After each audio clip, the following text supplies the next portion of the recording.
Kita sekarang membahas tentang nikel di Sulawesi. Kita awali dengan pertanyaan sederhana. Berapa harga nikel di pasaran internasional dalam bentuk ore atau masih mentahan? Lalu kita tanya kembali, berapa harga nikel yang dibeli oleh smelter di Sulawesi tadi dari petambang di Indonesia? Oke, jangan dijawab dulu ya, sabar ya pertanyaan tersebut. Kita lanjutkan dulu. Kita semua mengetahui bahwa bahan baku diolah jadi bahan setengah jadi lebih untung karena naiknya lebih dari 100%. Apalagi bahannya jadi bahan jadi. Untungnya bisa 500% dibanding jualan bahan baku. Sumber daya alam Indonesia kalau hanya dijual tanah air seperti tercatat dalam Omnibus Law yang tercatat lebih dari 250 kata yang menyatakan tanah dan air, keuntungannya kecil kalau menjual hanya mentahan. Maka kalau itu tambang mineral, untuk mendapatkan nilai lebih, membangun smelter akan membuat produk setengah jadi atau bahan jadi dari mineral nikel tersebut, dan ini lebih menguntungkan secara ekonomi. Untuk itu kita ingatkan masyarakat agar lebih paham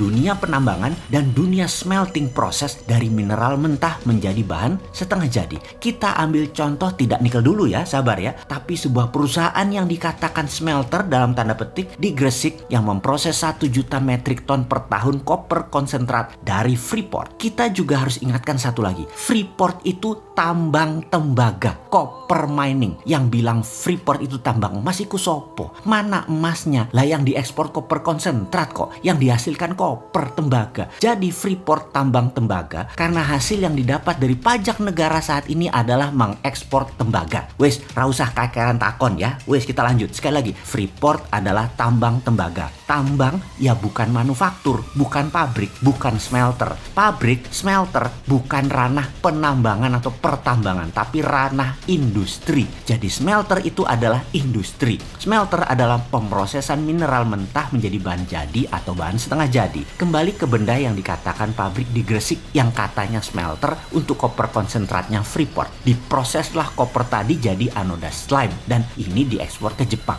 Oke, sebentar ya, biar paham lebih detail lagi. Anoda slime tadi apa sih? Kok nggak diteruskan prosesnya? Kok nggak di-refining? Maka jawaban saya sebagai orang yang baru 20 tahun main di dunia smelter dan pertambangan adalah ya memang bukan smelter itu pabrik. Hanya blister doang, misain impurities atau mineral yang tak berguna menjadi bentuk anoda slime. Yang mana ketika dikirim ke pabrik di Jepang, anoda slime tadi diurai sampai proses refining atau pemurnian, barulah dimanufaktur di Jepang tadi. Keluarlah produk akhir yaitu emas, platinum, bahkan ada uranium. Yang mana ketika dikirim ke pabrik Jepang, anoda slime tadi diurai dari 1 juta ton terdapatlah 20-40 ton per tahun emas. Platinum antara 10-15 ton per tahunnya. Indonesia nggak dapat benefit dari gold tadi. Piye jawab bejal pertanyaan ini. Loh, Indonesia selama ini hanya dapat pajak dari tambang Freeport berupa koper konsentrat yang tidak seberapa nilainya, lalu dicuci lagi di Gresik sebagian, cuman bayar pajak barang setengah jadi,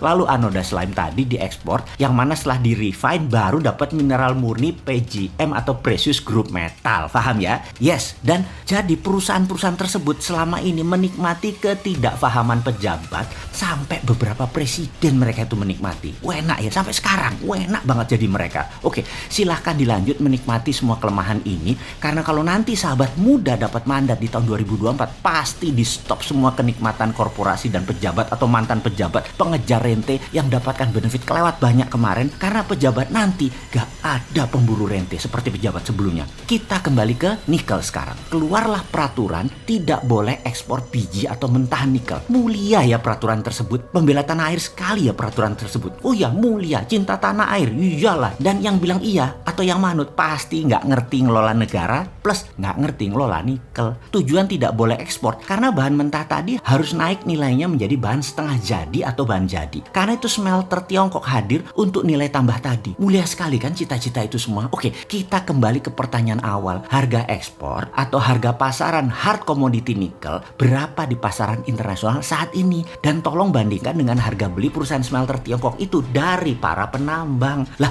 kok lebih murah harga beli smelter Tiongkok tadi dibandingkan harga internasional? Kalau gitu kita ekspor saja. Oh, tidak boleh. Sudah dikunci dengan aturan undang-undang yang disahkan DPR, wakil rakyat loh yang mengesahkan atas usulan pemerintah. Sekali lagi, wakil rakyat yang mulia dan pejabat yang mulia yang mengatakan untuk rakyat memutuskan ini tidak boleh ekspor mentah nikel. Walaupun harga internasional lebih mahal, harus dibeli perusahaan lokal Indonesia, tapi pemiliknya si Tiongkok. Jadi inilah yang terjadi saat ini di dunia penambangan nikel. Semoga saya salah lagi di dalam menganalisa, karena bener deh, jangan sampai ada yang komentar sebegitu bodohnya pejabat negara dan wakil rakyat atau pura-pura bodoh. Toh rakyat tidak paham.